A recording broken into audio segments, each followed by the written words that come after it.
विदेशी असून सुद्धा भारतीयत्व प्राप्त झालेला एक वृक्ष म्हणजे हादगा. हादग्याला हेटा, अगस्ता, बक, अक्चे, अच्छम अशी प्रत्येक भाषेत नावं आहेत. इंग्रजीत त्याला हमिंग बर्ड ट्री असं म्हणतात. त्याचं बॉटनिकल नाव सेझबानिया ग्रँडिफ्लोरा असं आहे. सेझबानिया हा अरेबियन शब्द आहे. हादगा मूळचा भारतीय नाही हे पटायला अवघडच आहे. अगस्ती दिशा म्हणजे दक्षिण दिशा. त्या दिशेकडील ठिकाणं म्हणजे मलेशिया आणि ऑस्ट्रेलिया या भागातला हा वृक्ष असल्याने याला अगस्ता हे नाव पडलंय. तो भारतात नक्की कधी आणला गेलाय हे समजू शकलं नाहीये. जुन्या आयुर्वेदिक ग्रंथांमध्ये याचा उल्लेख नाहीये असं माझ्या वाचण्यात आलं होतं.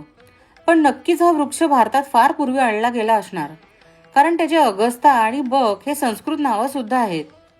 याचं झाड भरभर आणि सरळ वाढतं, पण ते शेवग्यासारखं कमकुवत असतं. पावसाळा संपला की याला फुलं यायला सुरुवात होते. मोठमोठे 3-4 फुलं पानांच्या खाली येतात.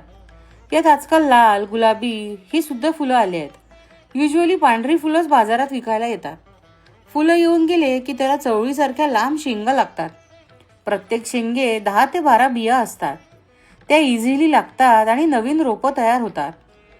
हादग्याचं झाड शेताच्या बांधावर लावलेलं असतं, कारण त्याच्या मुळांवर नायट्रोजन फिक्सर गाठी असतात. जमिनीची सुपीकता वाढवायला या झाडाची मदत होते. हादग्याच्या कळ्या आणि फुलांची प्रचंड टेस्टी भाजी आणि भजी बनवल्या जातात.